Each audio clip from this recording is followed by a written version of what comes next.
Ayan, good afternoon mga Lodi.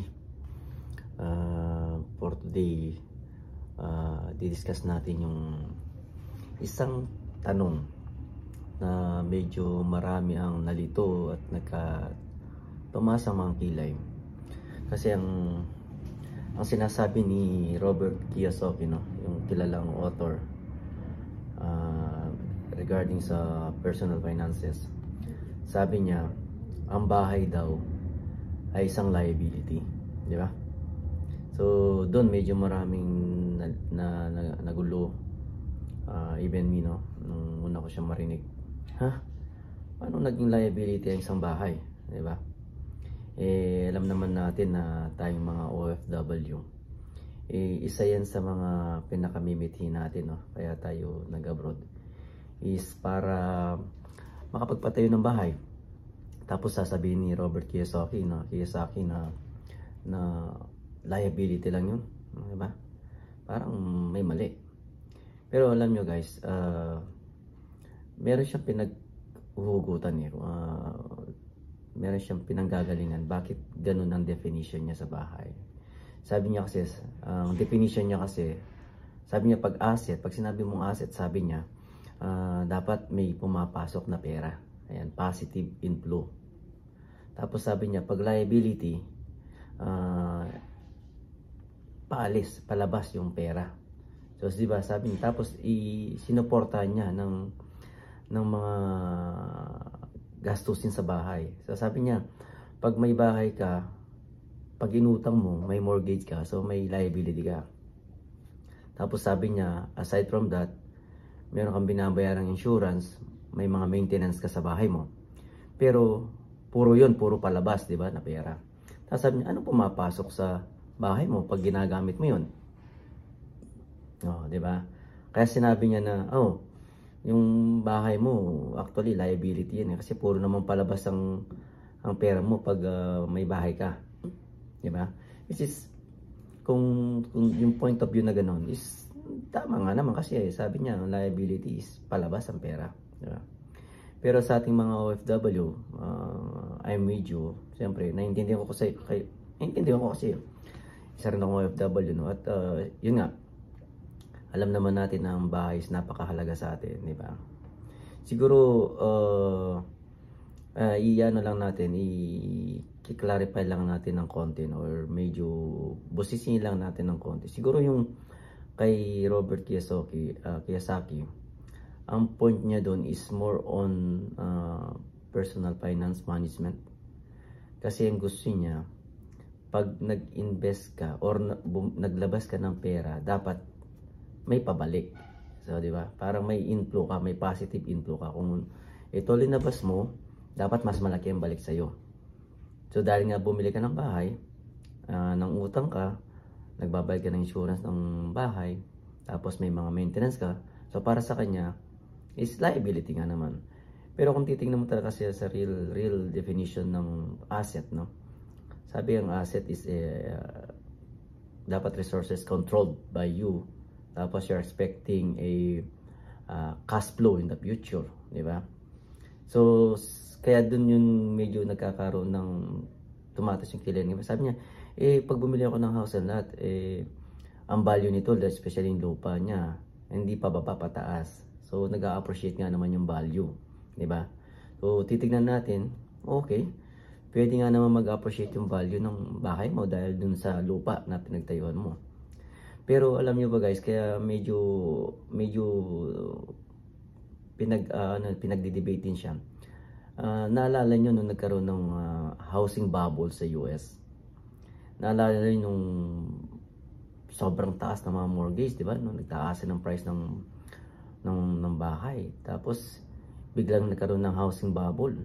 Hindi na mabayaran ng mga homeowners yung mga bahay nila. Ang dami na foreclose.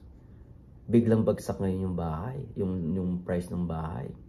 So, yung appreciation na sinasabi natin na pwede, possible na hindi nga naman talaga siya mag-appreciate, malugi pa tayo. So, yun na siguro yung isa pang medyo debate, no?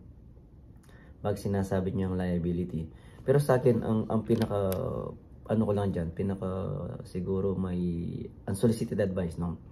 It's not actually more of definition of is it an asset or liability. Pero I think ang pinaka in-emphasize niya dito is how you plan yung cash flow mo. Siguro kung bibili ka ng bahay, see to it na may kakayahan ka ng bumili ng bahay, na maganda na stable na yung finances mo. As much as possible, kung pwede hindi mo na siya inutang, or kung inutang mo man siya, see to it yung monthly amortization mo is kaya mo siyang bayaran, di ba? Hindi ma-end up sa foreclose, di ba? Kasi pag halimbawa hindi ka ready, may lumapit sa iyo, oh, bili ka ng house and lot kasi ito investment to, di ba? In the future, tataas ang value nito. Which is, may point din naman sila, pero dapat, ang sa akin lang is, dapat maging ready ka financially. Na pag pumasok ka doon, alam mo na kaya mong bayaran yung monthly amortization mo para hindi ka lalong malubog sa utang at ma-end up na yung in-expect mo na maging asset is maging liability nga naman. Di ba? So sa akin is siguro yun ang pinaka-point sa akin ang nakikita ko din is more on financial planning, yung finances mo, dapat nakaplan siya para yung bahay mo hindi siya maging liability talaga. Ready ka, 'di ba? Lahat naman tayo mga OFW, especially sa OFW, no, na pag pumunta tayo dito sa ibang bansa, gusto natin talaga makapagpatayo ng bahay. Yan ang inuuna natin mostly yun ang inuuna natin. Kahit ako, inuna ko din yung dati, pero yun nga, ngayon hindi ko na pinatapos dahil wala naman din titira. So yun ang nangyayari is natenga yung pera mo doon, hindi mo pa siya napapakinabangan dahil nasa ibang bansa ka pa. Siguro kung magpapagawa tayo, pwede naman siya unti-unti iplano natin, tapos hindi natin ibubuhos lahat doon yung pera natin na pinaghirapan dito. Siguro yung you live comfortably, sabi nga, yung bahay na tama lang, na tingin mong makakagalaw ka, komportable ka mamuhay pag retire mo ng mga family mo, di ba? Wag mong ibubuhos lahat doon kasi sayang halimbawa, di ba? May mga cases kasi na may mga calamities na hindi natin naiwasan, especially sa Philippines. Minsan may mga lindol, may mga baha, pag tinamaan tayo, nasisira lahat yun. Kung ibinuhos natin ng pera natin lahat dun sa pagpapagawa lang ng bahay, I think yun ang siguro ang medyo tingin ko na kailangan pag-aralan natin. Huwag nating ibuhos lahat yung pera natin sa pagpapagawa ng bahay para tamang planning lang para hindi ma-end up sa liabilities. So I think doon lang nagkakatalo yung definition, bakit ang sabi ni Robert Kiyosaki na ang bahay mo is liability, hindi siya asset, di ba? Siguro dahil dun sa mga possibility na ganun, or dahil nga meron kang nilalabas. Pero sa atin kasi, pag sa accounting talaga, i-separate mo naman yung house and lot mo, tapos magse-set up pa rin ng liabilities mo dun sa mga mortgage.